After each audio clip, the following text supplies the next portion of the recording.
Hello, and welcome to another episode of the Activation Hour podcast. I'm your host, Melissa D. White, and I'm bringing you season 2, where we're focused on the topic of unlearning.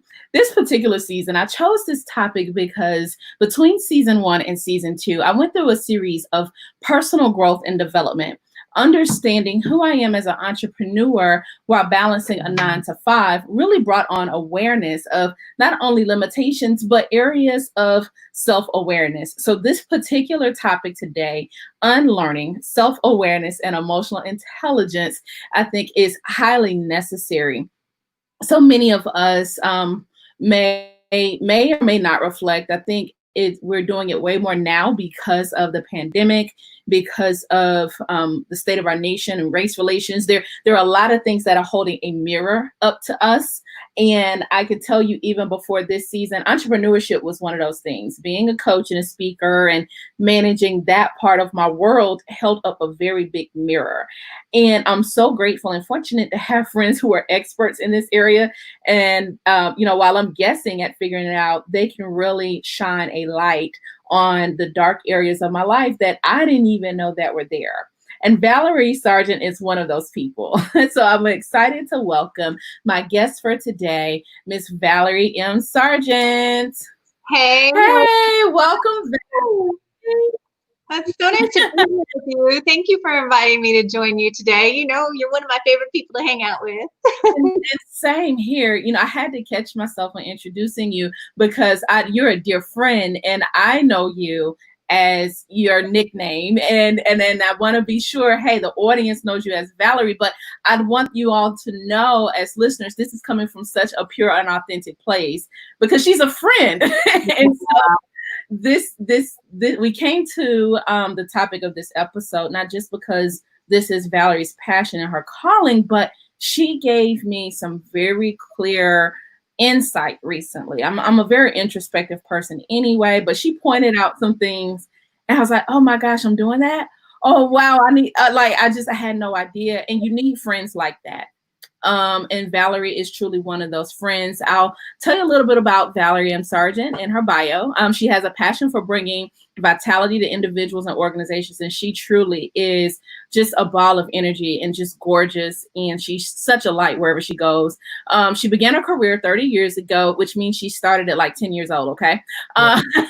As a leasing consultant in the multifamily industry, which is how we met, is in my professional career, but we quickly grew to be friends as we saw each other, in our speaking circuit and conference circuit. She actually became an entrepreneur in 2005. So you got 15 years under your belt. That's a lot of experience and a lot of highs and lows that I definitely want to hear about today. Working independently with private clients as president of her own company, Valerie M. Sargent Inc., and collaborating separately with visionary and former colleague, Yvette Poole. Together, they help businesses achieve their goals and reach exciting new heights as she serves as the president of Yvette Poole and Associates. Yeah. And she's now a national speaker and really international. Her influence stretches far and wide. I want to talk about some of those international connections today. She's a trainer, dynamic trainer. You learn so much from her in the high value and awareness of what emotional intelligence is and what it means to our lives. So welcome, my good friend, Valerie M. Sargent. That was a very nice introduction. Thank you. Absolutely. We always read those bios and it's like, wow, who's that person? I want to meet her.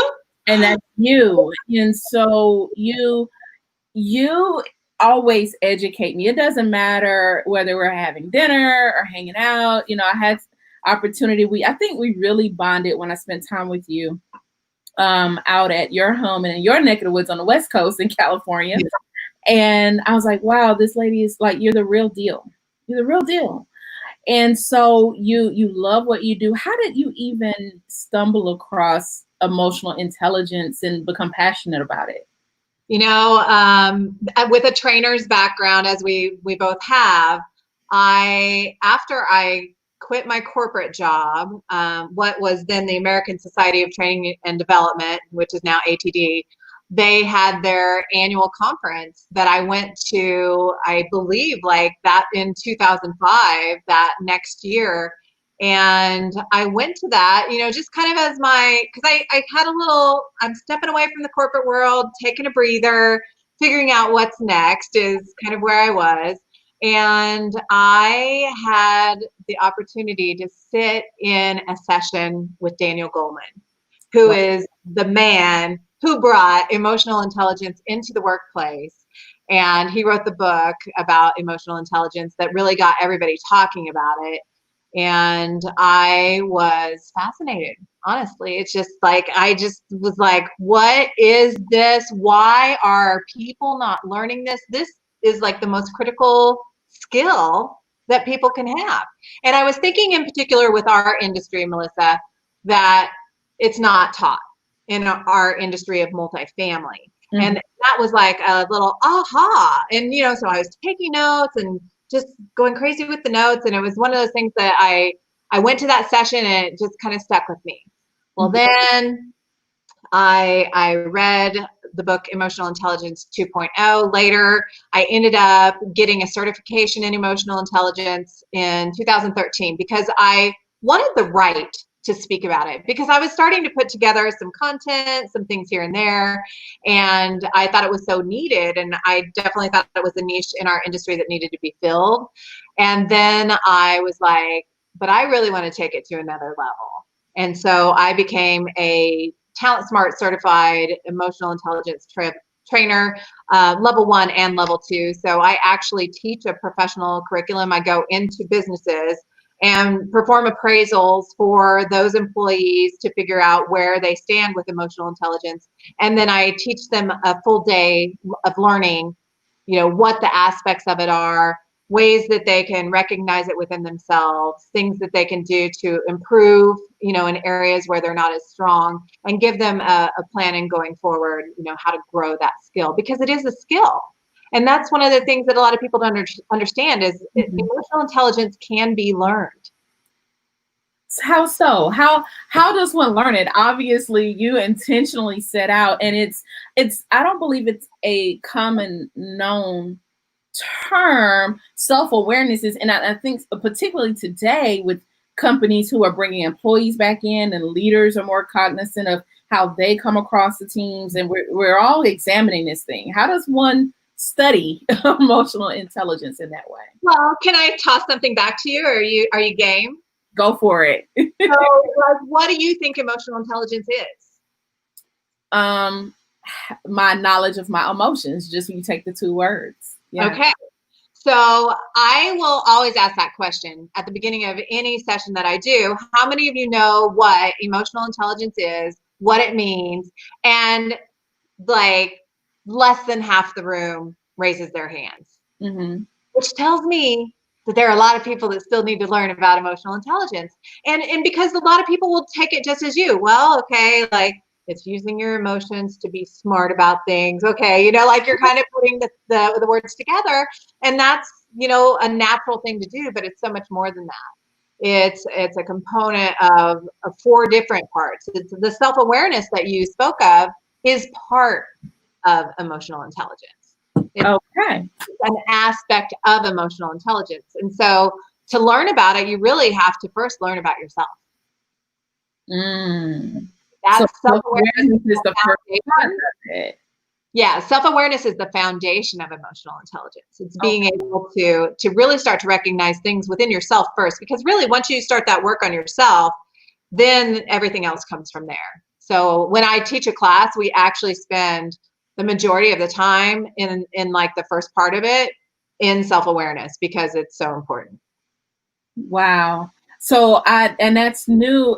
When making the topic, I didn't realize it was actually perfect in saying self-awareness and emotional intelligence, that comes first. It's a cornerstone, essentially. And then you build upon that. It's very easy, and particularly in today's society, we see a lot of defensive behavior and blaming. And it always fascinates me, because it's like, well, what role do you play in what's occurring? Have you assessed your own part in this? So that's very interesting, the self-awareness piece. So that's So just one piece of it, Melissa. If I could just take a few steps further. please, So yes. emotional intelligence is really just being able to, assess what's going on within yourself, and it's how you gather what's going on. You're gaining information about what emotions are happening within your body, within your brain, what you're experiencing, and you're using that information to handle yourself effectively. And so it really comes into play with your interpersonal relationships. So it's how you interact with others and how you have those relationships. It's allowing you to manage yourself more effectively. So there are 4 components. Self-awareness is the first one, but then there's self-management is the second one. Ah, Social awareness is the third one, and relationship management is the fourth. So those are the 4 core, competencies within emotional intelligence. And so each one of those bears a certain importance. 2 of them are related to yourself, the self-awareness, and then what I'm going to do with that awareness, the self-management. And then the social awareness is paying attention to other people and what's going on with others. And then the relationship management part of that is what we do with those relationships. When we notice something with someone, how are we handling that? How are we handling that relationship? What are we choosing to do with it? What actions are we taking? What things are we saying? Even right now with the way things have been, if somebody is more despondent or they're not motivated, being able to pick up on that and to reach out to someone and to say something is a relationship management skill. But it first starts with noticing that they're despondent. mm. It first starts with noticing. Yeah, that's the social awareness aspect of it. Wow. Wow, that's such a revelation. I've always wondered, even whether it's in my personal or professional relationships, sometimes have you ever seen like situations when someone feels like, hey, they should have noticed that hurt me, or they should have noticed like how, like, well, you weren't paying attention to me. So is that a part of that, as you call it, that EQ scale of how aware you are and how you come across to other people? Well, so let's think about that. Should have. Ah. Should have.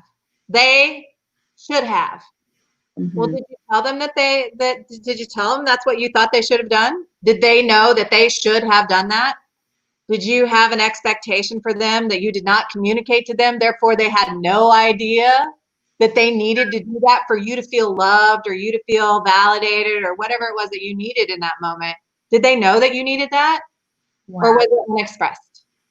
And was it just a rule that you created in your own mind for humans? And then you created an opportunity to be disappointed because you certainly didn't communicate that. You just thought they should have done that. They should have known. They should have reached out to me. A true friend would have picked up on that. But would they? Mm. Not always. Some people don't have great social awareness skills. They Wow. just don't. And so if let's say you're high on social awareness and you pay attention to other people and you're expecting someone who's really low in social awareness to treat you the way that you treat people, you're going to be disappointed Yeah. because that's not what their strong point is with regard to emotional intelligence. Because do they even know that that's not their strong point? Probably not, because they're not studying emotional intelligence. Wow. I'm so mind blown. Like at the part where you said it's an opportunity to be disappointed. It's almost like it's misplaced or misguided expectations. Absolutely. That Expectations will create disappointment all the time. All period. wow. Period. Because we are usually holding expectations and not communicating those. We hold an expectation for someone that they are going to perform a certain way or do a certain thing or treat us in a certain manner. Or we may have a standard that we have. The standard may be that I don't like to be ignored, and somebody didn't get back to me, and they should have gotten back to me. Mm-hmm. Now they're ignoring me is my interpretation because they didn't get back to me. I don't know what they have going on in their day. But because I created that expectation that they should have gotten back to me, I have now allowed them to disappoint me with their ignoring of me. This is good, Valerie. I'm like, I mean, like I have these mental signals going, like I'm thinking of all of these situations. It's like, oh my gosh. I hope you guys are having this revelation as well, because this is very real and it's not taught. I'm unlearning as you speak right now Wow. about not only expectations of others, but the my own thoughts and expectations upon myself. Mm-hmm. One thing that I've learned in this season in the pandemic and social distancing, you and I discussed this offline, which is why I was like, oh my gosh, we gotta talk to other people about this openly. I didn't realize how I was handling stress. And you, as a friend, you called to check on me, not just because of, the racial tensions in the country, but just like, hey, are you okay? And I was like, you know what? I didn't realize that stress sent me into overdrive and that it was like a fight or flight where some people are like, hey, I gotta fold, I gotta sit this one out. I might need to go back to bed and put the blanket over my head, or I might need to distance further because I can't handle that right now. Mm-hmm. And what I did not know about myself, I go into overdrive. It's like I can't control the world. I can't control COVID. I can't control race relations. But the one thing I can control is my work. So I'm going to work like a mad person because that's the one thing in this world I have control over. And I wish you would have passed some of that off to me because I went more interior, right? And I'm an empath. And so everything that's been happening around the world right now, my mirror neurons are lighting up and I am just so in it. And I have to remove myself a little bit from that to shield myself from the just the sadness of it all, and the grief at not being able to do things to impact change in the way that I thought we already had. That's why I told you I had a conversation with my friend David earlier. And when I was talking to him, I said, I think, for me, I have been experiencing through this. And so part of emotional intelligence is being able to identify your emotions that you're having as you're having them and put a name to them. But I've been experiencing such sadness as a white woman, not understanding that it has been at the level that it has been. I was telling him I thought it was like a one-off thing here or a one-off thing there, or this happened there, or this happened here. Yeah. And this has really brought a lens of focus to this happens a lot, like all the time. And when I was talking to him, I said, when was your first experience where you were kind of called out for being Black and that you were treated differently? And he's like, as long as I can remember. He's like, I was a boy. Mm-hmm. And so to know that my dear friend, had these different experiences, that he went on to share a few of those with me, it just makes me profoundly sad that I've had these friends that have never told me these things because, as he said, it's just part of what they've had to live, like these friends that they've had to go through this, and it makes me sad. So sadness for me is a big part of what's been going on, to take that. And then so, people don't know what to do with their emotions, I think, a lot right now. There are so many different ones. That's true. We Experiencing. don't know. So what happens when we don't know what to do with them? They don't Well, go away. so I think, we first have to figure out what they are. That's the big part. So our emotions live in a place in our brain, in our limbic system. That's the emotional center of our brain.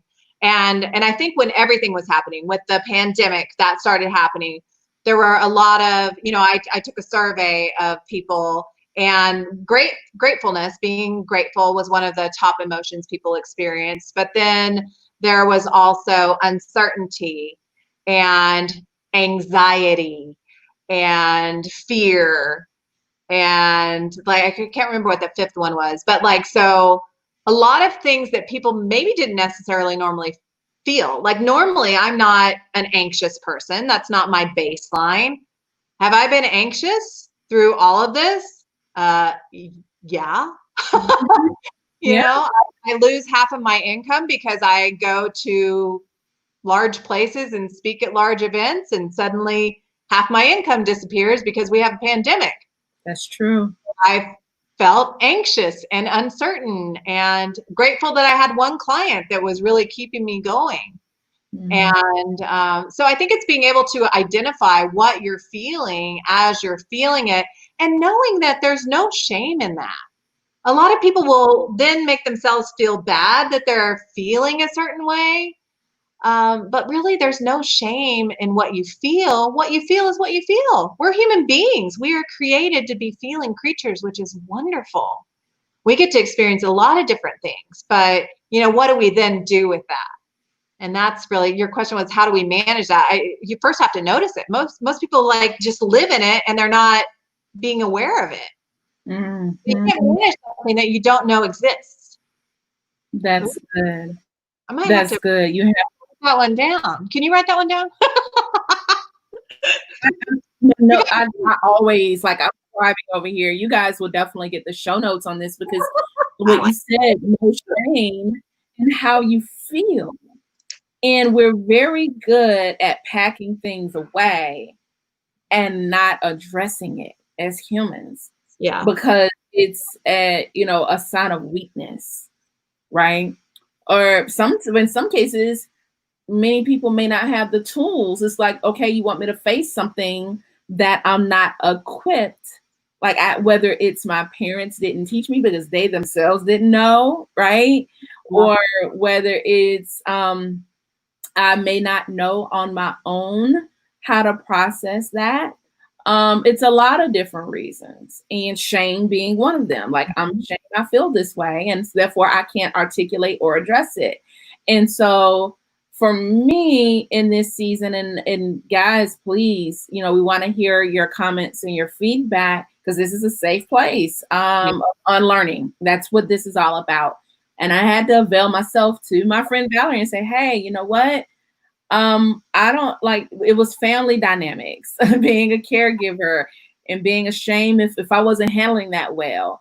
Or, you know, even the shame of, hey, maybe I do want to sleep, but then I feel guilty. Shame and guilt go hand in hand. That was a big one. That's big. Guilt is a monster. Yep. I gave that one up a long time ago. I don't like it. I finally have wrestled that thing down. But I'm serious. You have to do a lot of it's dirty work to Yeah. wrestle down and defeat guilt and shame because you have to call yourself out on some stuff.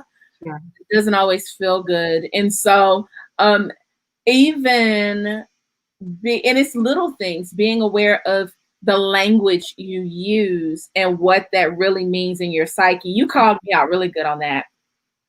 I got it. This is me, guys. I always say to you, I lived it, so I can tell it. So, my dear friend, literally, this was a couple of days ago, and I have it on my board here. The phrase, guys, I tend to use the phrase, and I have not used it since you said it. It is on my board in my face at my office. Do not use this phrase. And guys, and I want you to think about your own repetitious phrases that may be involuntary and you just coin it as it's just something I say. Words matter. It's never something you just say. And mine was truth be told. Truth be told. I wasn't going to tell on you. I was going to let you tell your own truth on that one. That's what happens when you mess around and you give, radical truth tellers a platform. We tell on ourselves. And so well, can I compliment you though, because you did a session, a podcast last night with Kate and Amanda. Yeah. I would love to compliment you. I love the way you string words together, Melissa. You actually have a beautiful orator's gift of choosing beautiful words to go together in a sentence. I wrote one down last night. Oh wow, thank you. I love it so much. I'm like, I want to share this one because you said safe space earlier, and it reminded me. And you said safe spaces of radical candor where people trust you with their truth. Mm-hmm. And I thought, oh my gosh. And then you also said, laws that although they have been eradicated, they still have deeply steeped impact.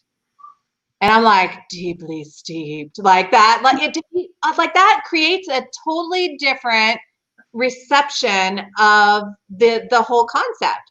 Like that they have deeply steeped impact. Like it's been that tea, that tea bag has been just steeping in there for a You long can't time. undo that. You can't separate tea from Exactly. water. It's embedded. It's ingrained. It's in there. You got to just drink the tea and deal with it. And that's Exactly. really what it is. Yeah. So I love the way you string words together, my friend. Thank It is you. a gift. You're very good at it. So that, which is why I wanted to point out that one phrase. So, all right. Given the compliment my friend just gave, let me just bring a point of awareness. So this is a perfect bridge. I'm glad. I appreciate you very much for sharing that. But I think that sets a perfect stage for the correction. Okay. Okay. Mhm. I posted on Facebook yesterday. I said, this is the season where we need to welcome and be thankful for the truth tellers. Valerie is one of my truth tellers. That oftentimes when you're good at something, and words, I've been a student of words my entire life. I'm passionate about words as an orator, not naturally so. So my friend, knowing this about me, said, wait a minute, there's a disconnect between your use of language and the way you're using this particular phrase as it pertains to yourself. And it sticks out like a sore thumb. Goosebumps. Goosebumps, right? It sticks out like a sore thumb, and as your friend, I have to call you out on it. I was like, okay.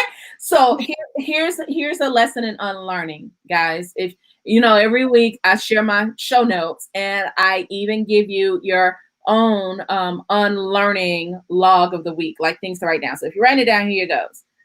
In that moment, I could have shut down and not been receptive to my truth teller.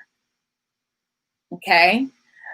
There are moments like welcome those people into your life because it makes your personal development and self-awareness that much sweeter. It's called humility.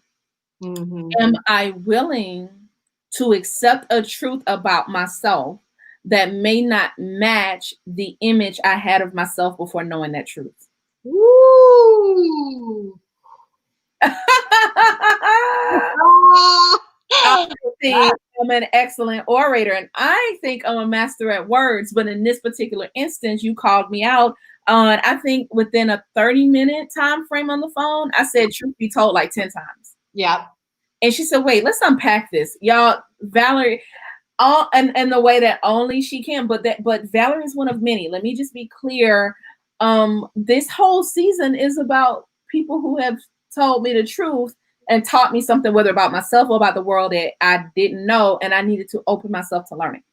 And it wasn't the fact that I was saying it; it was what it was rooted in. Why did I feel the need to repeat "Truth be told"? Right. Well, it's almost like you wanted to make it clear that here's the truth, but saying that negates the actual meaning. And you and I have the friendship where we do have that safe space with one another and can have deep and meaningful conversations. And I think it's one of our favorite things about each other is that we know that we are safe with one another. And not everyone has that. And and that makes me sad for people because you should always have at least one person that is a very safe place where you can go and just really be completely yourself and not feel guilt and just say, hey, can you talk through this with me, or what are your thoughts on this? I think it lands in a place of non-judgment. And that's like the thing, like knowing that you're not judged for what has just been said. And I'm blessed to have, a handful of people in my life like that. And I cherish and hold close those people, like my relationship management. Those are going to be the relationships that I really manage in life, because I know that those are also the relationships that are going to lift me up, ask me the tough questions, hold up a mirror, and make me be a better person. Mm-hmm. And even just today, David and I were having a really great conversation. And, one of the things he was talking about is when you tell your truth, there are people who are so uncomfortable with it Mm-hmm. that you then alienate yourself from those people.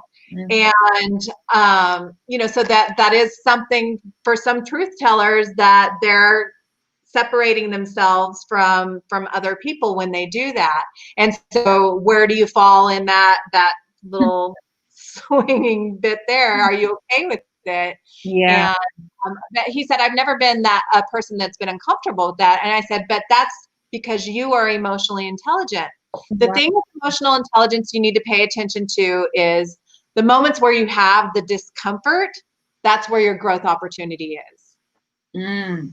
because he's like willing to just go through that.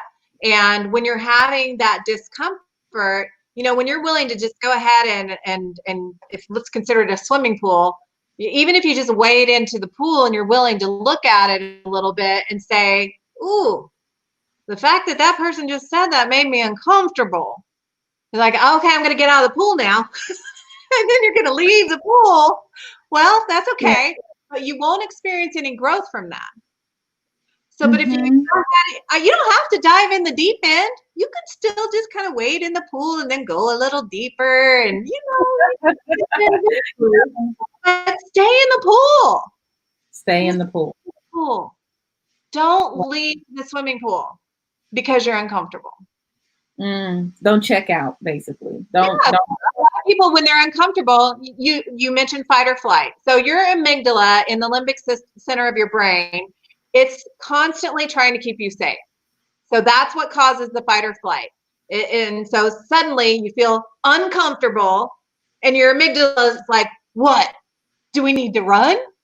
Do we need to yell? What do we need to do? Okay, let's yell.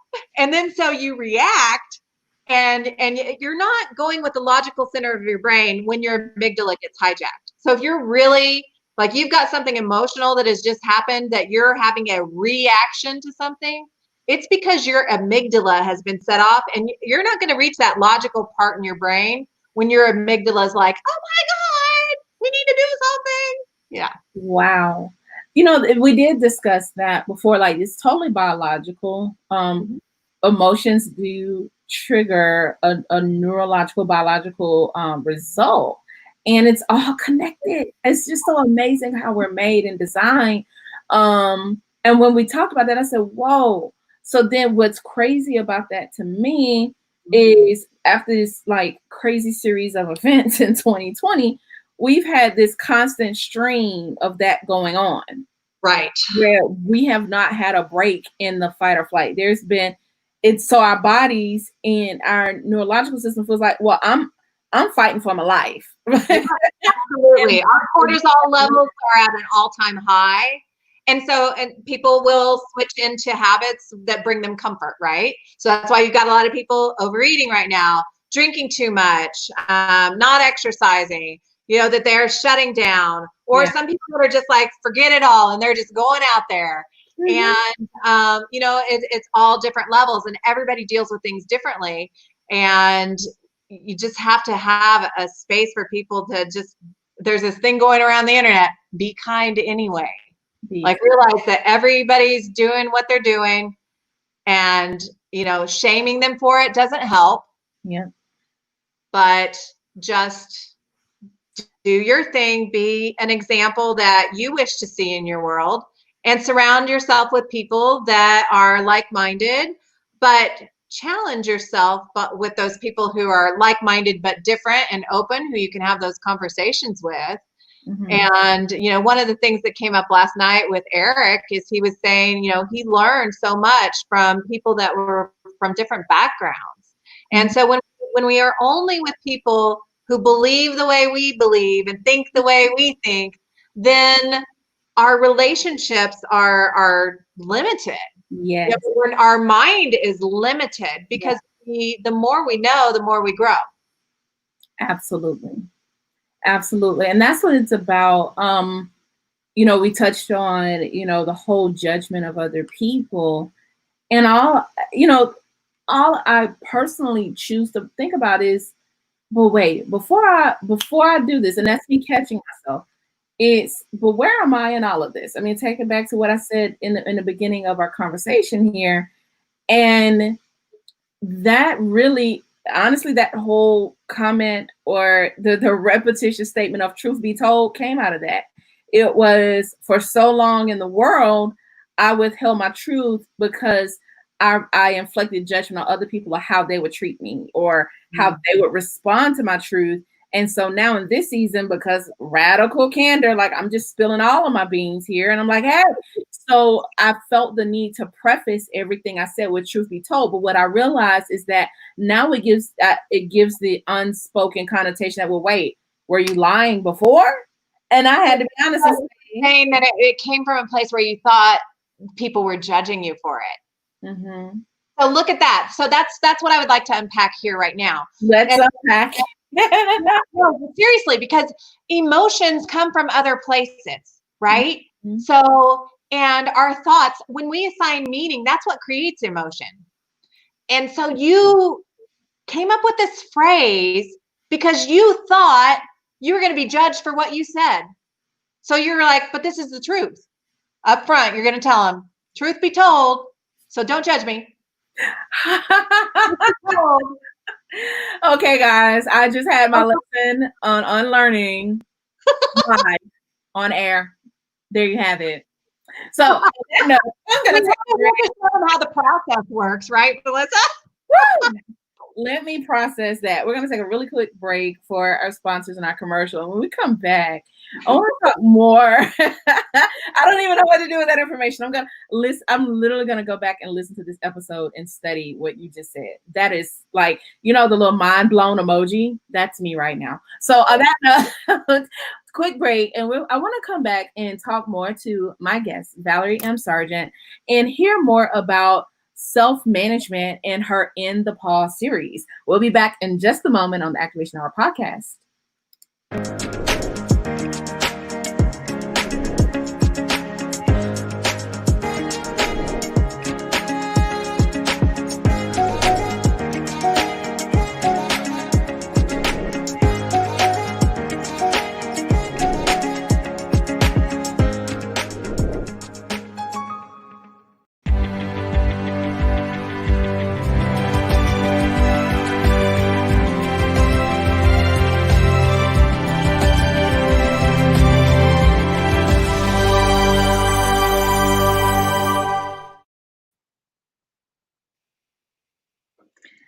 All right, so Val, now I have unpacked truth be told. You didn't know we could go any deeper on that one, did you? Oh man, I'm just small doses, please, small doses. But you know what? It comes from conversation, because then I can hear you, and then that's kind of how I coach. Is like I can hear things and I can discern where they're coming from, and so that's what. Once you really look into the emotions that you're having, like really looking into the history and when you have reactions to things, paying attention. When was the last time you had a reaction to something similar? When was the last time you had a similar reaction? And really paying attention. That's when we begin to notice what our emotional habits are and how we respond. That's so good. So listen, you have a system, or a series rather, that you call It's in the Pause. Tell us about it. What does that mean? So for me, as I really got into emotional intelligence, I realized that so much of it happens in the pause. Like the pause is that space where emotional intelligence happens. It's that pausing for that self-awareness, figuring out what's going on in our bodies. The feelings that we're having can almost lead us to the emotions. Like for instance, if I'm feeling scared about something, a lot of times I'll tense up. I'll feel it in my traps, my trapezoids up here. My throat might get restricted. If I'm trying not to cry, I stop breathing. Well, if you don't breathe, you can't get Yeah, any oxygen, you can't calm your body down. right. That makes things worse. And so I'm one of those angry criers. Sometimes if I'm mad, I want to cry because I'm mad. Ah, So it's being able to realize that that's who you are, that's how you process things, and it's just paying attention to your body. So if you're pausing to really say what's going on, that also mhm. gives you a moment to get to that logical part of your brain instead of sitting in the amygdala reaction of things. And so it's really more of a self-management technique, but it's also, to me, the space where emotional intelligence happens. And so I've developed some professional series where I go out and I give educational sessions or keynotes, but I'm also in the process of developing some online educational courses for individuals. And so that people who want to enhance their emotional intelligence skills, that they can learn it. Because I've been so focused on doing this within the business world, but the joys that I've had with the EQ executive coaching that I've done, where I see the personal breakthroughs that are happening as well as the business breakthroughs, it's the most rewarding. And I want everybody to have the opportunity to feel that and experience that. So that's why I created it. I'm Wow. not done yet, but it's in process. But COVID got me too. Like, as far as it got my brain, and it didn't do what you do. Otherwise, it'd be done right now. But there's no shame or no guilt in that. You handled it the way, yeah, there's no shame in that. Yeah. When you were explaining it's in the pause, it's kind of like what I call reacting versus responding. Yeah. And there's a difference. And I had to another lesson in unlearning. Um, I had to call myself, and actually took my pastor was the first person to call me out on it about a year ago. Okay. And it started with text messages where it would actually be some very clear instructions or something that I needed to sit with, whether it was a spiritual instruction or if it was a literal instruction for something, at the church or whatever we needed to do, because I work with the marketing team there. And I would just send it back. Okay, got it. Okay, thanks. Or I would You were busy doing. and that's reacting. Mm-hmm. Responses you sit with. Mm. You sit with responses and you process. Yep. And what was happening, like literally, and we have to be very, very careful. I was missing very key parts of the instruction because I felt, okay, let me give them a quick again. It's this is so good. It wasn't an action based on me. It was action based on expectation. Like I expect that someone who I consider an authority or someone whose feelings I care about needs a quick response from me. Did they tell you that they needed a quick response from you? No, No. no, not at all. So you created an I expectation created it. for somebody else. Look Yeah. at that. It wasn't even you Guys, just welcome to my therapy session. No, seriously. But how many of us do that? Oh How yeah. many of us do that in our Like we relationships? they want whatever. Yeah. Mhm. So and without ever asking them. Well, Without what do ever you asking. We're tell me what actually you really want? I'll tell you what I want, what I really got a song about it. Listen, she told me though, Valerie, she said, I would rather a delayed response want. than a quick reaction. Ooh.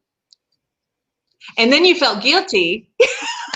No, actually, no. You know what I did feel? I felt relief and I felt peace Good.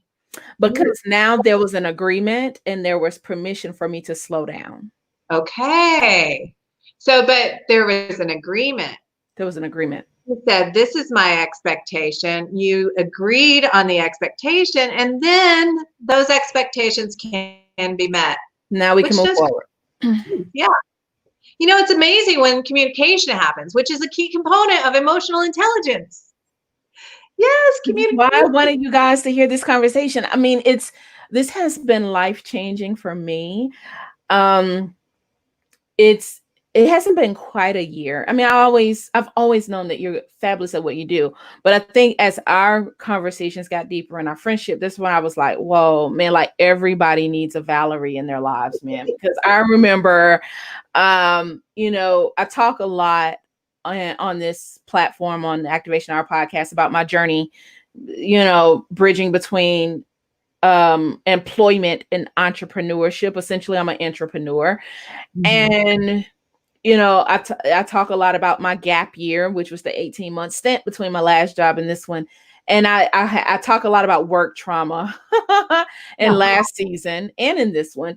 And Valerie, you helped me. I think that was one of the biggest lessons in unlearning, that you helped me bury that thing and put it to rest.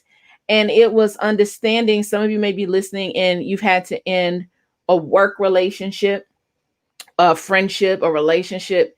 And sometimes what happens, we have to be careful not to slip into the lane of victimhood and say, well, they did this to me. And you said to me that day, as it pertains to, my past jobs or bad bosses or whatever you want to label it, doesn't matter. You say, it's not really like they were bad or you were bad. It's just your values didn't match anymore. Mhm. And I was like, what? Like the scales just fell away in that moment. And that was a point of self-awareness. Again, there's a lot of things we can do or say in this season to blame other people, Mhm. but what role do we play? And it only has power when you give it permission. And when you, like, it was me giving permission to say, it is okay for you to not agree with me, therefore I release you. Yep. Yeah. You know what? I've had goosies going the whole time. I like keep getting goosebumps. I mean, that's how I work when I coach, is like, I know I if know that I'm feeling. on something, like the little goosebumps, and like you saying that brings me so much purpose just in our friendship, like to know that that helped you to that level. Like, Absolutely. It set me it, free. And it that's what self-awareness about. feels so good. Self-awareness equals freedom to me. Yeah. Oh, it makes me want to cry. Oh, you're such an I'm a empath. happy crier too. Guys, look, if you're listening to this audibly, go back and watch this YouTube broadcast, because boy, is it good. It's really two friends having a real conversation about self-awareness. And really what my hope and my prayer for all of you listening is that you find your deepest, most most transparent place of self-awareness, like transparency with yourself. And that Yeah. way it's so much easier to be vulnerable with the world when you can be transparent with yourself. Right. And that's real freedom. That's real freedom. I think that's where a lot of people struggle. Like Yeah. they don't feel comfortable in their own skin Mm. and they don't accept where they are, who they are, Yeah. parts of themselves. And so much about emotional intelligence comes down to the negative thoughts. And Mm. sometimes people talk most negatively to themselves. And so it's really being able to, set that little voice inside, outside, and realize that, if this were a friend that were talking to me like this, I would not keep this friend. This Ah, friend you would not know, be in my life. that's so true, man. We say some ugly things to ourselves. We are very unkind to ourselves. So imagine how that comes uh, out of our mouths, from our Mm, head to our hearts and out of our mouths. yeah. That's why a lot of times the things people say, if it's something that could be taken in offense, because offense is a choice. That's my belief about that. But if it could be taken in offense, it's like I ask myself, like, whoa, whoa, whoa, that's not personal. That's something that was in your heart and that came out of your mouth. And I like, can you work that out? I got a friend named Valerie. You need to call and work that out. But I don't. But for real, I think in this season, especially when we get into the conversation about racial climate right now, you Mhm. got to ask yourself, one, like, this person doesn't know me personally, whether it's down to like the name calling, the shaming, the very hurtful derogatory words um in society right now. And you got to ask yourself, like, wait, you don't know me personally, so what's in your head that was embedded in your heart? Because it's just, the issues of life flow out of your heart and it comes out of your mouth. And this mouth thing, what is it, a weapon But I against think it's there's ourselves? so much hate There's just so much hatred, and I think a lot of times it is hatred itself too, because I pay attention sometimes to people that I see them spewing some hateful things, but I also see them spewing hateful things about themselves. Like I will watch them say something about themselves or their life, and I'm like, okay, well, that's a mental space that they were, perhaps we don't know a lot of times what someone's life was growing up. There are a lot of things that we can't see. And that's a big part of emotional intelligence too, is realizing that there are so many hidden things. If we're talking about social awareness and noticing things about people, there's some stuff that we're not even able to notice. Like we don't know people's backgrounds. We don't know about the day they're having. Right. We don't know underlying health issues. We don't know what their past has entailed with regard to abuse or any negative things that may have happened. These aren't things that we see on the surface when we meet someone. It's not something that people typically share. So it's something that they will hide. Well, what comes with hiding things? Shame, Same. right? So all of those things come up. And it's not until people learn to become self-aware and understand what they're feeling and experiencing and learning to become comfortable within their own skin that then they can start to have better relationships with people. And it is, again, it's a skill that can be grown, but you have to want to. I think there are a lot of people out there that are completely fine with where they are mentally and emotionally. They are who they are, and that's the way it is, and that's the way it's going to be. And that's it. That's Yeah. okay. That's for them. That's okay. Mm-hmm. I always strive to serve those who want to grow and who want to become better people and who want to build a better world. That's who I am. And on that note, self-awareness is, I believe, Valerie, the highest form of self-love. Yeah. Mm. And so now when I can love myself, I'm better in position to love others. Yeah. You're becoming comfortable with what you're noticing about yourself, because it's like when you notice a reaction happening, let's say you had an unspoken expectation for someone. Yeah. Let's go back to that example that I had about the ignoring, right? Yeah. Uh-huh. So and that's, by the way, that was the thing. I'm like, oh my God, I can't believe that person's ignoring me. That is one of mine. I don't like to be ignored. But I also don't make it a thing anymore.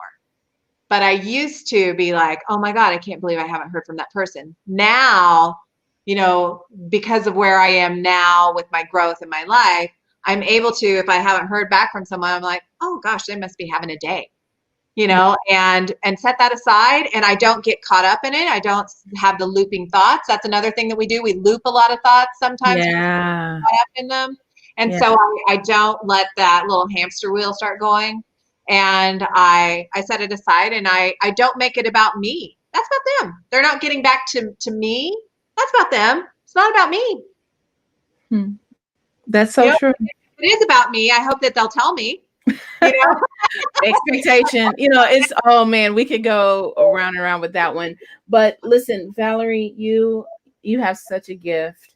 And I'm a firm believer, for the leaders out there who are listening to this, that this is a necessary component in being a better leader for your people and your own self-awareness, for teams, so that we are self-aware and emotionally intelligent on how we impact and affect one another. And then, like I said, for ourselves, for our own growth and development and process of unlearning. Valerie, care to share how my audience can stay connected with you, because it just gets better from here. Tell them how they can learn more about you and the work you're doing in emotional intelligence. Oh, sure. Well, first, my website is ValerieMSargent.com, M as in mindful. So it's probably the best way to reach me. If you want to contact me, you can go ahead and go there. My contact information, you just fill out a form. And you can follow me on Twitter, Valerie M. Sargent. So I'm on Twitter. And I have a blog. It's in thepause.com. I have in this season been pulling in a little bit And so I think I've been creating content in my head.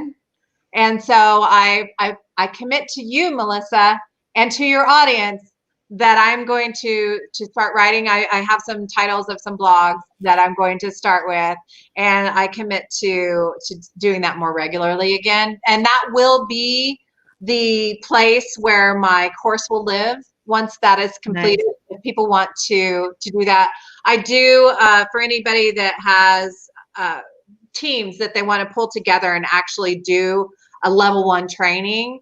I can come and do that training for companies, for teams. It's, as you said, it's amazing for leadership teams. Yes.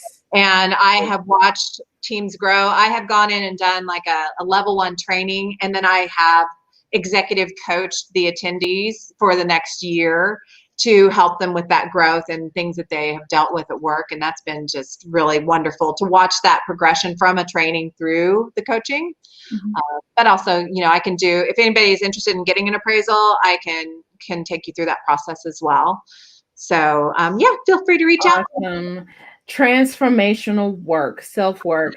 Guys, thank you for tuning in and listening to my conversation, my lesson in unlearning, self-awareness and emotional intelligence with Valerie M. Sargent. Valerie, thank you for spending your afternoon with me. This was phenomenal. Thank you. Joy. I love spending time with you, and thank you for having me. And it's just like another one of our conversations. We just happen to be recording it for other people. There you go. You guys have definitely sat in on one of our talks. This is how it goes.